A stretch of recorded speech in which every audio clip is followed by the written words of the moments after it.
Class 9th class 10th के लिए foundation का काम करता है। प्रैक्टिकल प्रूफ के साथ मैं आपको बताने वाला हूं। अब इस 80 मार्क्स में ऑलमोस्ट 50 मार्क्स, 47 मतलब ऑलमोस्ट 50 मार्क्स आपका इन्फ्लुएंस होगा इन 9th के चैप्टर से।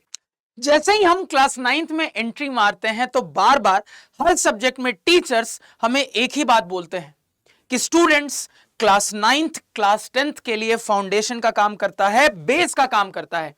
अगर आपने अपने क्लास 9th की पढ़ाई ढंग से नहीं की तो आप अपना क्लास 10th खराब कर सकते हो। तो यह बार बार सुनने के बाद आपके मन में जरूर आता होगा कि ऐसा टीचर्स बार बार हमें क्यों कहते हैं। तो अगर ऐसा आप भी सोचते हो तो ये वीडियो आप ही के लिए बना रहा हूं, क्योंकि इस वीडियो में प्रैक्टिकल प्रूफ के साथ मैं आपको बताने वाला हूं कि अगर तुमने क्लास 9th में ढंग से नहीं पढ़ा तो क्लास 10th में कितनी ज्यादा दिक्कतों का सामना करना पड़ सकता है।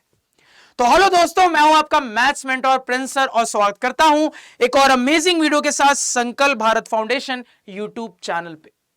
तो किस तरीके से मैं प्रूफ दिखाऊंगा इसको एक बार समझ लो। तो आप ये ऑब्जर्व करोगे कि क्लास 9th में अगर मैं स्पेशली मैथ्स की बात करूं तो ऐसे कई सारे चैप्टर्स हैं जिनका एक्सटेंडेड वर्जन हमें क्लास 10th में भी पढ़ना है। अभी एक्सटेंडेड वर्जन का क्या मतलब हुआ एक बार समझ लो। लेट्स से कोई चैप्टर है, उस चैप्टर में तुमको क्लास 9th में 2 कंसेप्ट्स पढ़ने हैं, तो क्या होगा, यही चैप्टर आपको क्लास 10th में भी मिलेगा। ये जो 2 कंसेप्ट्स तुमने क्लास 9th में पढ़े थे वो तो होंगे ही होंगे, उसके साथ साथ 4 नए कंसेप्ट्स ऐड हो जाएंगे जो कि आपको क्लास 10th में पढ़ने होंगे। तो ये होता है एक्सटेंडेड वर्जन का मतलब। तो ये दिमाग में रखिएगा कि क्लास 9th में ऐसे कई सारे मैथ्स में चैप्टर्स हैं जिनका एक्सटेंडेड वर्जन आपको क्लास 10th में भी पढ़ना है। इससे आपको समझ में आ जाएगा कि क्लास 9th के वो कौन कौन से ऐसे चैप्टर्स हैं जिनको हमें ज्यादा ध्यान देके पढ़ना है, क्योंकि अल्टीमेटली ये जो हम पढ़ेंगे क्लास 9th में वो क्लास 10th में भी यूज होगा। तो कहानी को बिना टाइम वेस्ट किए हुए शुरू करते हैं, एक बढ़िया सा कंपैरिजन देखते हैं। देखो ध्यान से। तो क्लास 9th में आप जो रियल नंबर्स पढ़ते हो, जो कि आपको 9th के फाइनल पेपर में 10 मार्क्स का पूछा जाता है, इसी का एक्सटेंडेड वर्जन आपको क्लास 10th में भी मिलता है जो कि बोर्ड एग्जाम में 6 मार्क्स का पूछा जाता है। अगेन देखिएगा, क्लास 9th में आप जो पॉलिनोमियल्स की कहानी पढ़ते हो जो कि 9th के पेपर में 10 मार्क्स का पूछा जाता है, इसी का एक्सटेंडेड वर्जन क्लास 10th में मिलता है जो कि बोर्ड्स में 5 मार्क्स का पूछा जाता है।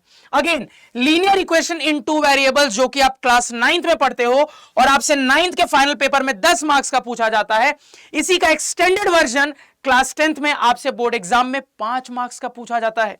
अगेन समझिएगा, सर्कल्स की कहानी जो कि आप क्लास 9th में पढ़ते हो और फाइनल पेपर में ये 6 मार्क्स का पूछा जाता है, इसी का एक्सटेंडेड वर्जन क्लास 10th में आपको मिलता है। ध्यान से सुनिएगा, सर्कल्स में भी मिलेगा, एरिया रिलेटेड टू सर्कल्स में भी मिलेगा, और कंबाइंड वे में ये 7 + 5 12 मार्क्स में क्लास 10th में पूछा जाता है। अगेन समझिएगा, सरफेस एरिया एंड वॉल्यूम जो कि आप क्लास 9th में 7 मार्क्स का पढ़ते हो, जो कि आपको 9th के फाइनल पेपर में 7 मार्क्स का पूछा जाता है, इसी का एक्सटेंडेड वर्जन आप क्लास 10th में भी पढ़ते हो और क्लास 10th के बोर्ड्स में ये आपसे 5 मार्क्स का पूछा जाता है।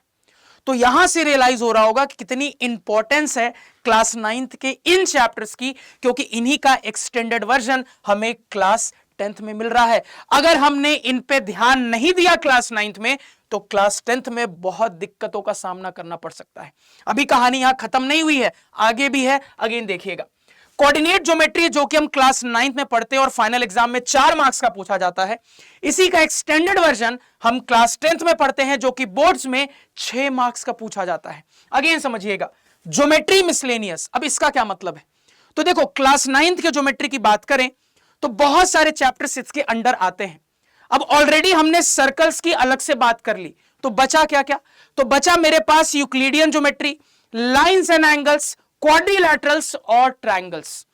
तो ये जो आपका रिमेनिंग ज्योमेट्री का सिलेबस है, ये 9th में 21 मार्क्स का आपसे पूछा जाता है। अब देखो, ये जो 9th का ज्योमेट्री का मिसलेनियस सिलेबस है ना, इनमें से भी अगर मैं छटनी करूं तो जो आपका लाइंस एंड एंगल्स है, ध्यान से सुन लीजिएगा, जो आपका लाइंस एंड एंगल्स है और ट्रायंगल्स है, इन्हीं के एक्सटेंडेड वर्जन आपको क्लास 10th की भी ज्योमेट्री में मिलते हैं।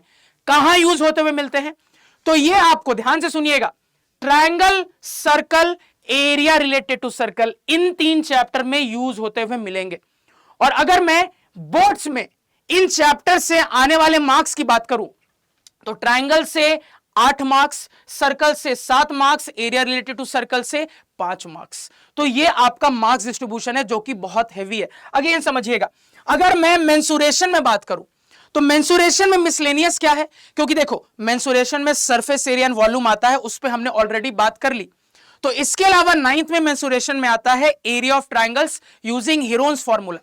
तो ये 9th में फाइनल एग्जाम में 6 मार्क्स का आपसे पूछा जाता है और इसी का यूज आपको क्लास 10th में कई चैप्टर्स में मिलेगा। कहां कहां मिलेगा? तो ज्योमेट्री के बहुत सारे 10th के चैप्टर्स में मिलेगा, यानी ट्रायंगल्स में मिलेगा, सर्कल्स में मिलेगा, एरिया रिलेटेड टू सर्कल्स में मिलेगा। अब समझ रहे हो कितना बवाल है? यानी समझना, बहुत ध्यान से समझना कि ये जो 9th के इतने चैप्टर्स आपके सामने हैं, इनके इतने सारे एक्सटेंडेड वर्जन आपको क्लास 10th में मिल रहा है। तो अगर मैं थोड़ा सा मार्क्स कैलकुलेट करूं तो देखो कितना मार्क्स आ रहा है, थोड़ा ध्यान से देखिएगा। तो 10, 16 हो गया और यहां 12 हो गया, तो कितना हो गया? 28 हो गया। 28, 5, 33 हो गया। ध्यान से देखिएगा। 33, 6, 39 हो गया। तुमने 7, 5 को ऑलरेडी काउंट कर लिया है, तो 39 प्लस 8 कितना हो गया? 47 हो गया। तो टोटल 47 मार्क्स समझ लो। यानी कि आपका बोर्ड्स का पेपर थ्योरी का मैथ्स का 80 मार्क्स का होता है, चाहे आपने स्टैंडर्ड लिया है या बेसिक मैथ्स लिया है। अब इस 80 मार्क्स में ऑलमोस्ट 50 मार्क्स, 47 मतलब ऑलमोस्ट 50 मार्क्स आपका इन्फ्लुएंस होगा इन 9th के चैप्टर से।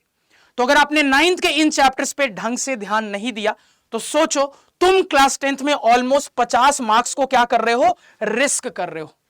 तो इसलिए कह रहा हूं, ये जो बात बता रहा हूं इसको याद रखना, और जब 9th में मैं आप लोगों को ये चैप्टर्स पढ़ाऊंगा तो कुछ ज्यादा ही ध्यान से पढ़ना। तो ये तो मैंने आपको डायरेक्ट इन्फ्लुएंस बताया, इसके अलावा बहुत सारा इनडायरेक्ट इन्फ्लुएंस है। यानी कि 9th में बहुत सारे, मैंने यहां चैप्टर्स का नाम नहीं लिया है, जिनके छोटे छोटे कंसेप्ट्स आगे जाके क्लास 10th में आपको यूज होते हुए मिलते हैं। तो इसलिए कहा जाता है कि 9th आपके क्लास 10th का बेस है, फाउंडेशन है। ढंग से पढ़िए, वरना क्लास 10th में बहुत दिक्कत होगी। तो उम्मीद करूंगा ये वीडियो आपको अच्छी लगी होगी। तो जिस तरीके से प्रिंस सर के साथ मैथ्स पढ़ने में आपको मजा आता है, इसी तरीके से हमारे इस चैनल पे और भी अमेजिंग सब्जेक्ट्स हैं। अभी तो बहुत कुछ आना बाकी है। चैनल को सपोर्ट करिएगा, प्रिंस सर को सपोर्ट करिएगा। इसी के साथ इस वीडियो को यहीं पे एंड करते हैं। Tata, bye bye, sayonara.